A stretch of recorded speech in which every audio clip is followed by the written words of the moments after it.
Assalamualaikum warahmatullahi wabarakatuh. Ketemu lagi dengan saya. Pada kesempatan kali ini saya akan membahas mengenai rasio analisis.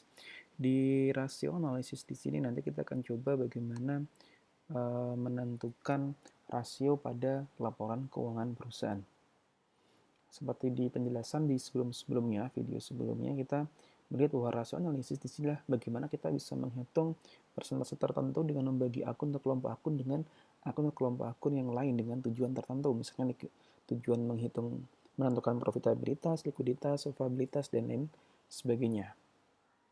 Ada berbagai macam tadi ya tujuan. Yang pertama adalah kalau kita melihat dari bukunya Subramanya, yang pertama adalah credit analysis, ya, ada liquidity dan solvabilitas. Ya, pertama kita lihat dari si likuiditas, ada beberapa contoh rasio yang digunakan. Yang pertama current ratio yang diukur dengan current asset dibagi current liabilities, kemudian days to sell inventory atau freight inventory dibagi cost of sales dibagi 360. Di sini asumsinya totalnya 360 hari.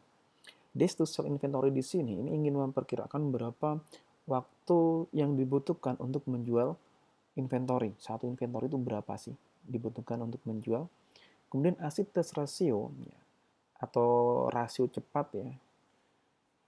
Inilah cash and cash equivalent ya, ditambah dengan marketable securities ditambah account receivable dibagi dengan current liabilities.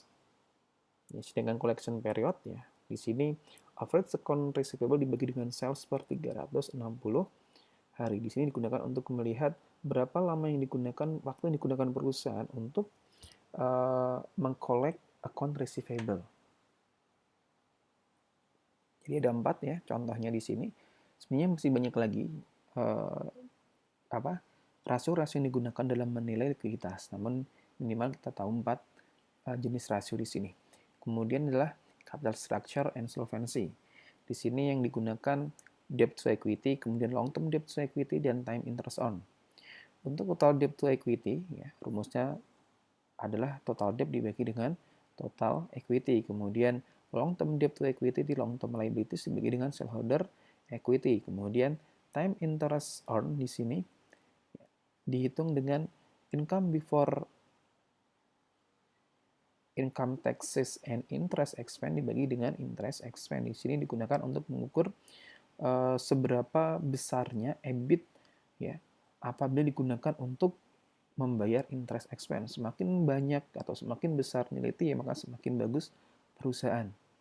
Semakin dia solvent, semakin dia mampu untuk membayar utang-utang perusahaan. Kemudian dari profitabilitasnya ya ada 3 ukuran. Yang pertama adalah return on investment, diukur dengan return on asset. Berarti di sini net income ditambah interest expense dikalikan 1 min tax rate dibagi dengan average total asset. Di sini sebenarnya rumus dari ROA itu banyak jenisnya, yang ngitung dari net income dibagi dengan total asset saja. Atau kalau kita lihat dari buku Subramanya, kita gunakan net income ditambah dengan interest expense dikalikan 1 min tax rate. Jadi fokus dari ROA di sini sebenarnya kalau menggunakan rumus ini fokusnya adalah pada operating income-nya, operating income after tax. Okay. Net income ditambah dengan interest expense kalikan 1 min tax rate dibagi dengan average total asset. Kemudian ROCE-nya atau ROE di sini ya, return on common equity, net income dibagi dengan average shareholder equity hanya untuk yang common stock holder saja. Jadi kalau misalnya ada private stock ya, kita akan hilangkan nilai private stock atau kita kurangkan dari nilai private stock-nya. Kemudian yang berikutnya adalah operating performance. Di sini ingin melihat kinerja dari operasi perusahaan. Ini diukur dari total asset turnover atau TATO misalnya, diukur dengan sales dibagi dengan average total asset. Sebenarnya dari rata-rata aset itu mampu menghasilkan berapa salesnya. Per 1 rupiah atau per 1 dolar aset itu akan menghasilkan berapa dolar atau rupiah salesnya.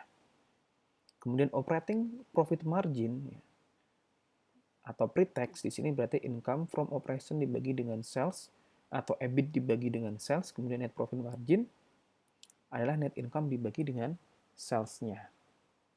Kemudian profitability ya asset utilization di sini Jadi tadi ada ROI, kemudian ada uh, operating performance, yang berikutnya adalah asset utilization diukur dengan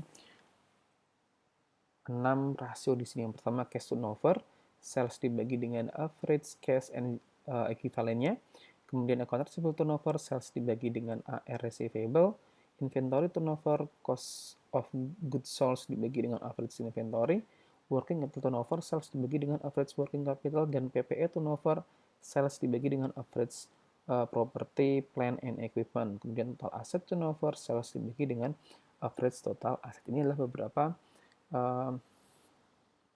formula untuk rasio-rasio yang digunakan untuk mengukur profitabilitas dari sisi asset utilization. Kemudian dari sisi market measures, ada 5. Yang pertama price to earning ratio, kemudian earning yield, dividend payout ratio, dan price to book ratio.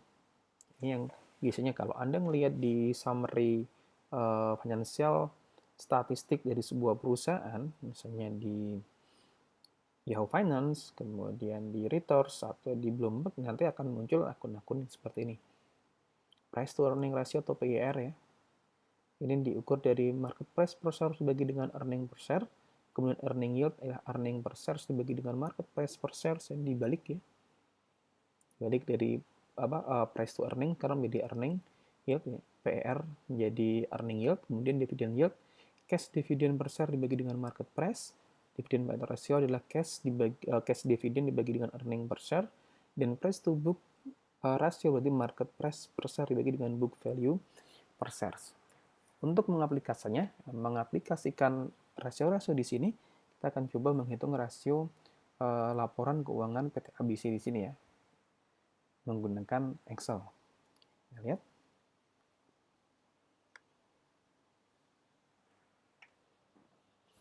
Ini adalah laporan keuangan yang ada di PT ABC. Misalnya di sini periode Desember 2019 dan laporan musik keuangannya 2018 dan 2019. Kita ingin melihat rasio-rasio yang ada di tahun 2019. Yang pertama kali kita akan mengukur dari sisi likuiditas dan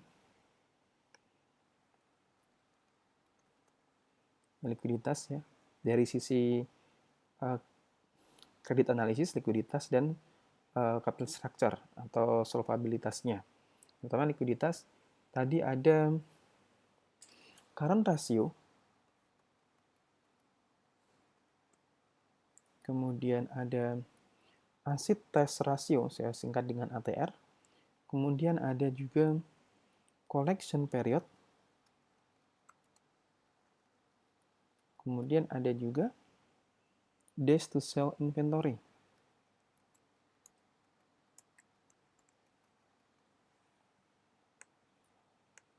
Ini likuiditas ya. Oke. Kemudian juga kalau kita lihat dari solvensinya,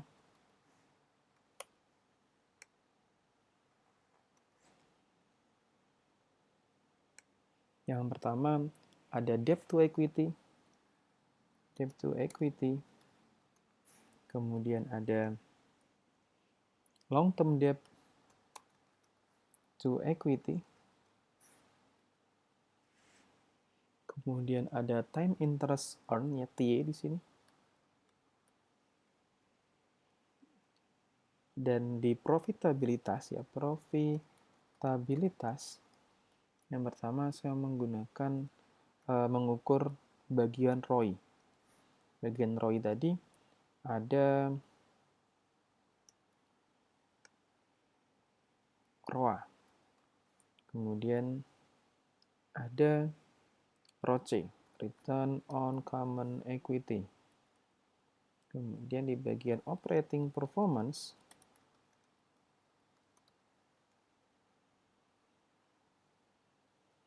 ini saya pindahkan di sini ya, saya pindahkan di sebelah saja.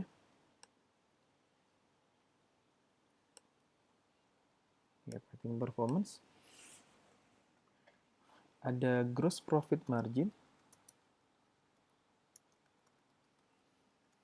ada operating margin, operating profit margin,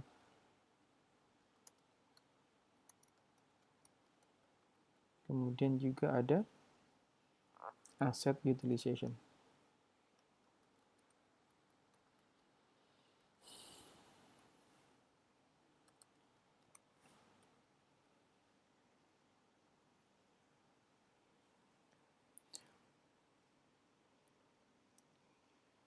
Oke, maaf. Ini kurang satu ya, gross profit, operating, dan net profit margin. Nah, saya lupa. Kemudian yang bagian ini operating performance. Ada bagian satunya lagi adalah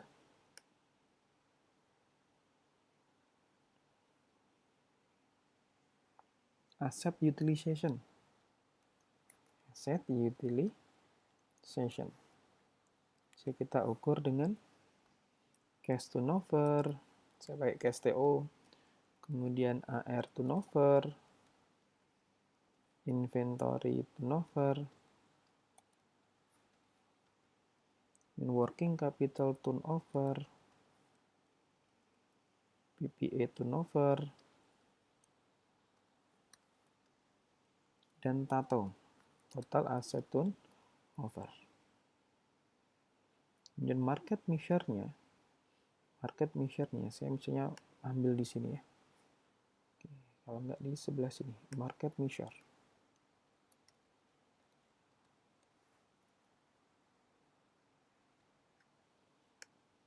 Ada price to earning ratio, kemudian earning yield, kemudian ada dividend yield, dividend payout ratio, dan ada price to book ratio. Ya, kita akan mulai dari likuiditas. Current ratio, ya, current ratio tadi adalah current asset dibagi dengan current liability. Maka di sini current assetnya adalah, lihat di sini. Saya mengukur yang 2019. Oke, jadi saya pakainya yang 2019 dibagi dengan current liabilities. Ini.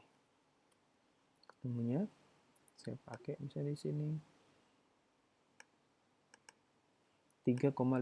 Artinya current liability, nilai dari current asetnya itu lebih atau 3,55 lipatnya dari current liabilitasnya. Artinya current asetnya bisa membayar 3,55 kali current liabilitasnya. Semakin besar semakin bagus. Kalau misalnya saya mau mengukur yang 2018 ya, 2018 maka nilainya adalah sebesar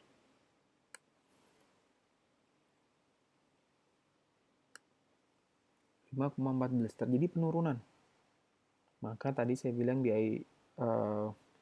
sebelumnya bahwa dengan penurunan current asset ya, di common size ya, di common size, maka ada indikasi dari masalah likuiditasnya. Kalau kita lihat di sini current ratio-nya ada penurunan dari 5,11 menjadi 3,55. Bagaimana dengan aset test rasionya, ATR-nya, asset test ratio? Berarti tadi asset test ratio itu diukur dari cash dan cash equivalent tambah marketable securities ditambah account receivable. Tapi kalau di sini hanya account receivable, hanya cash ditambah dengan AR. Sebentar, saya ukur 2019 ya di sini. Berarti cash ditambah dengan AR dibagi dengan total current liability sebesar 2,1.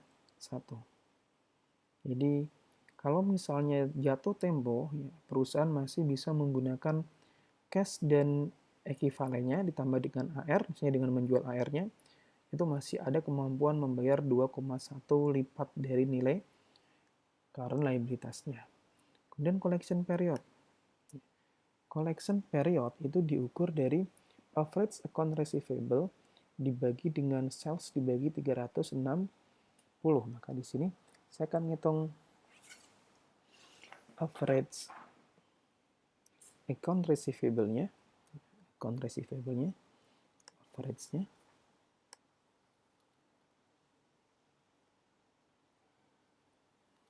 Oke, saya pakai rumus. Kemudian baru dibagi dengan cost of sales dibagi dengan 360.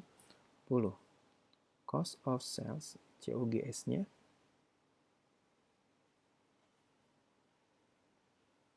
ini, dibagi 360. Oke, kemudian nanti hasilnya saya kalikan dengan minus 1 karena di sini negatif ya di sini. Ketemunya adalah 199,2. Jadi collection periodnya itu 199,2 atau kalau saya nggak yakin saya akan coba di sini. Yang pertama saya akan menghitung average AR-nya terlebih dahulu, yaitu AR 2018 tambah AR 2019 dibagi dengan 2. Kemudian sales dibagi sales dibagi 360. Salesnya di sini bagi 360. Tadi kayaknya saya salah menghitung ya. Bagi dengan 360. Kemudian kita bagi collection periodnya, ya collection periodnya, maka hasilnya adalah average dibagi dengan 415. Ketemunya 99. Jadi dibutuhkan waktu 99 hari untuk mengkolek rata-rata piutangnya itu sebesar 99 hari.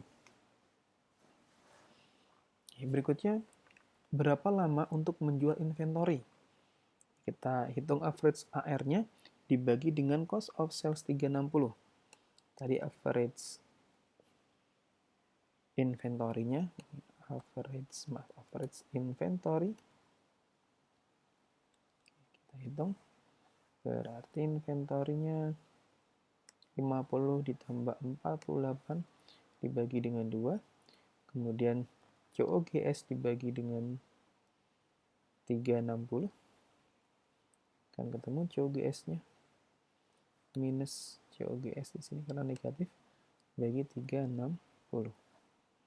208 berarti nilai days to sell-nya itu sebesar 49.000 dibagi 208. 235,2 hari. Jadi untuk menjual inventory-nya itu dibutuhkan waktu 235 hari.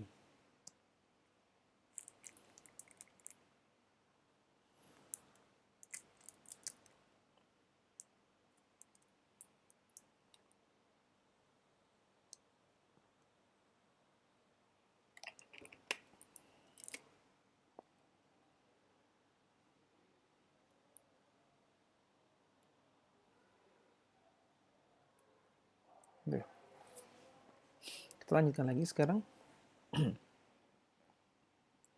Untuk solvency, teman total debt, total equity. Berarti di sini total debt-nya adalah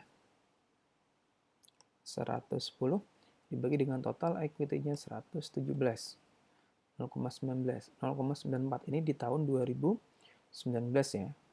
Kemudian long term debt to equity berarti long term debt-nya saya akan fokus yang non current liability. Ya, di sini total non current liability dibagi dengan total equity 0,65. Kemudian time interest on berarti di sini adalah EBIT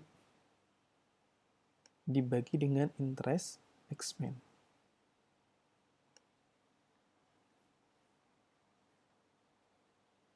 10,2.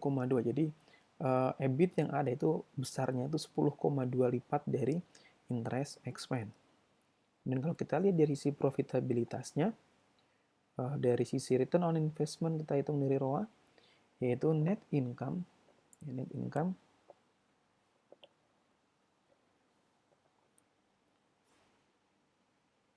saya akan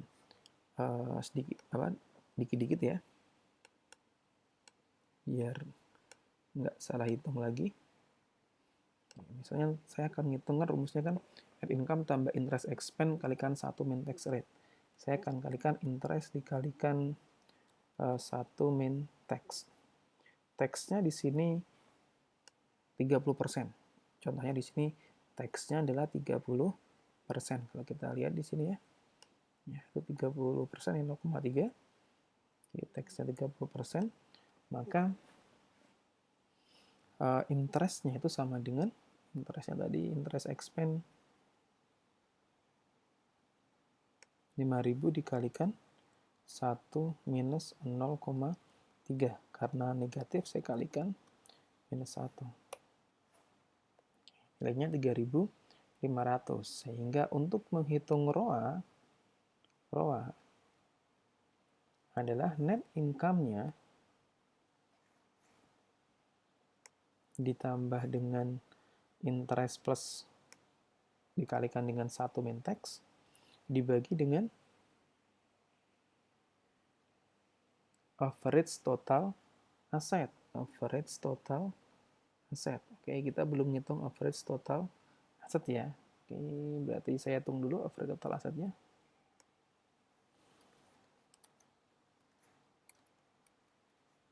Jadi total asetnya 2018 ditambah 2019 dibagi dengan 2.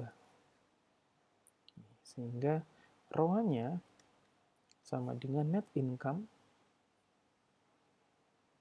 ditambah, saya kasih kurung dulu, ditambah dengan interest expense dikalikan dengan 1 min tax dibagi dengan average total asset 17%, berarti ROA-nya itu 17%. Bagaimana dengan ROCE-nya? ROCE-nya adalah net income dibagi average shareholder equity. Jadi kita hitung average equity-nya. Equity ya, average equity. Oke. Average equity-nya berarti di sini 98 ditambah dengan 117 dibagi dengan 2. Sehingga ROCE-nya sama dengan net income dibagi dengan average. Net income-nya adalah 32 dibagi dengan average-nya, yaitu 0,3. Kalau dibandingkan dengan ROA 17%, kalau dibandingkan dengan equity nilainya 30%. Bagaimana dengan operating performance? Misalnya di sini gross margin, ya, gross margin. Gross profit margin berarti dari gross profit dibagi dengan sales-nya. Okay. Gross profit dibagi dengan sales. Ini kalau pakai 50%. Kemudian operating profit margin berarti EBIT dibagi dengan sales. EBIT-nya dibagi dengan sales-nya. Nilainya 34%. Kemudian net profit margin berarti net income dibagi dengan sales-nya. Temu 21%. Kemudian bagaimana dengan asset utilization-nya? Cash turnover berarti sales dibagi dengan average cash and equivalent. Sales dibagi dengan cash equivalent. Ini hanya ada cash saja, cash equivalent-nya nggak ada. Besarnya 5 kali.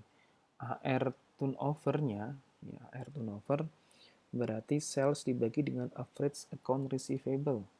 Tadi kalau kita lihat sudah pernah ngitung average AR ya. Kita lihat di sini ini average AR.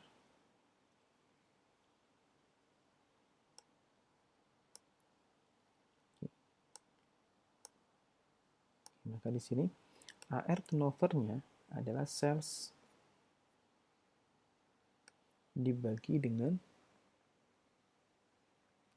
average account receivable.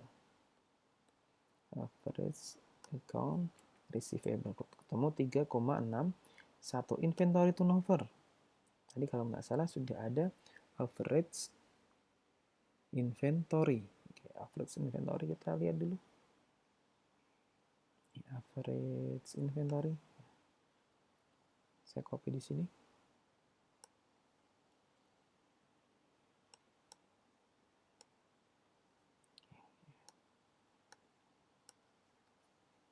Average inventory 49.000. Maka inventory turnover-nya adalah sales dibagi dengan average inventory 3,06. Kemudian working capital.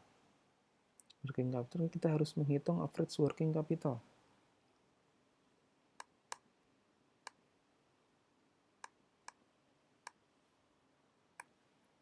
Average working capital yaitu sama dengan total aset dikurangi dengan total liability. Saya tambahkan lagi berarti di sini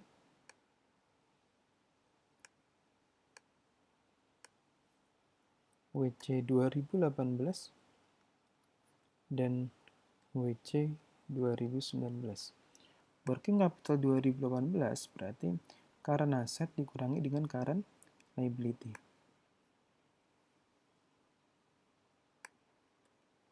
Dan working capital 2019 juga sama. Current asset dikurangi dengan current liability. Kemudian kita average working capital-nya kita rata-rata ditambah dibagi dengan 2. Sehingga working capital turnover-nya adalah sales dibagi dengan average working capital. Ketemu 89,660. Oke, ini salah nih. Sales dulu ya. Sales dibagi dengan working capital average. 1,67 PPE. Jadi kita juga harus menghitung average PPE. Kita hitung dulu PPE 2018 dan PPE 2019. Baru kita akan bisa menghitung berapa average-nya.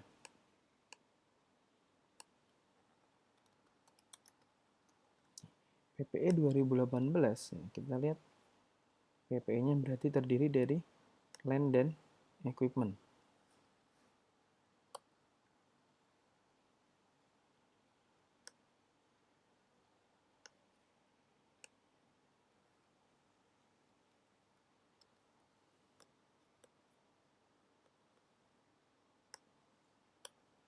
Oke, kemudian PPE 2019 juga sama.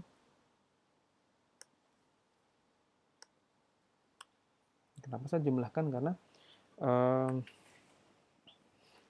kalau di dalam non-current asset itu ada intangible, kemudian ada aset-aset yang bukan bagian dari PPE, maka tidak kita masukkan dalam penghitungan PPE turnover. Kemudian PPE turnover-nya berarti sales. Kita hitung average-nya dulu.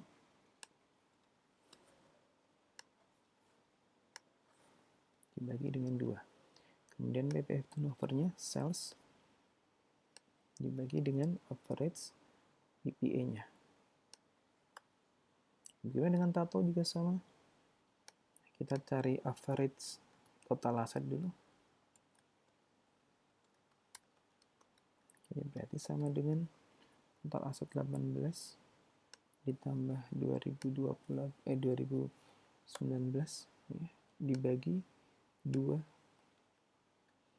Kemudian tatonya berarti sales dibagi dengan average total aset. Ketemu 0,7. Jadi 1 rupiah aset itu hanya menghasilkan 0,7 sales. Saya bisa menghitung apakah dia efisien atau tidak.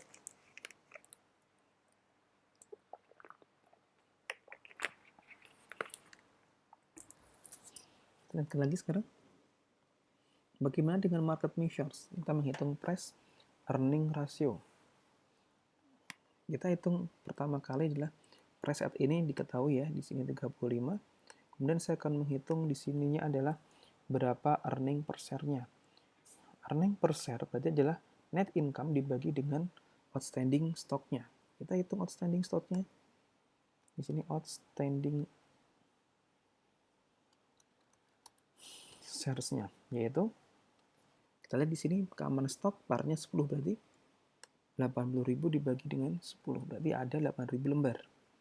Sehingga EPS-nya adalah net income dibagi dengan 8.000 lembar, ketemu 4,03. Saya kasih warna yang lain. Bagaimana dengan dividen per share-nya? Dividen per share per lembar.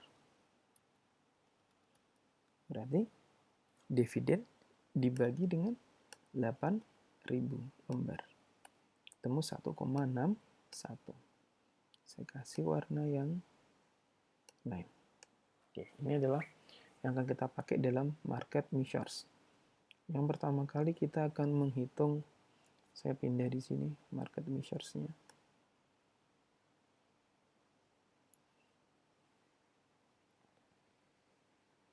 Biar nggak terlalu jauh. Ya, salah ya.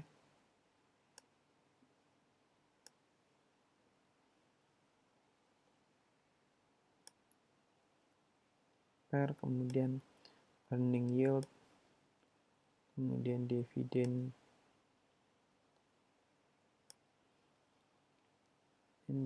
payout ratio, dan price to book value. Oke. Pertama per, price earning ratio berarti price dibagi dengan EPS. Oke, ini karena saya hilangi ya $3. Oke, baru ketemu 8,7. Earning yield-nya, ya earning yield itu diukur dari kebalikan EPS dibagi dengan market price-nya. Berarti EPS dibagi dengan price saat ini 0,12.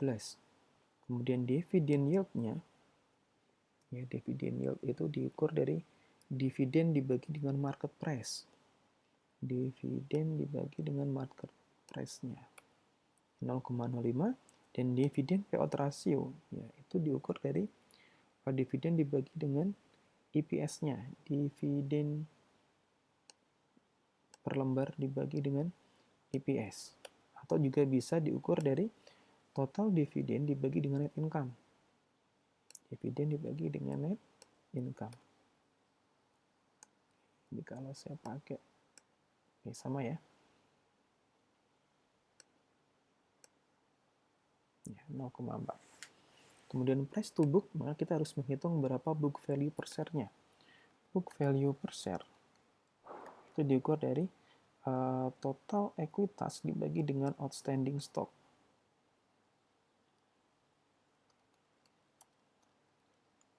Berarti ini total ekuitasnya adalah 117 dibagi dengan outstanding shares, jadi ada 8.000 lembar. Ketemunya 15. Berarti price to book ratio, price-nya adalah 35 dibagi dengan book value per share-nya 2,39. Oke, ini adalah cara menghitung rasio-rasio keuangan.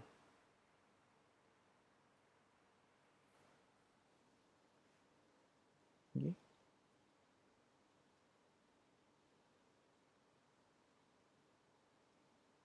Semoga video ini membantu. Saya cukupkan. Terima kasih. Ketemu lagi kesempatan yang lain. Wassalamualaikum warahmatullahi wabarakatuh.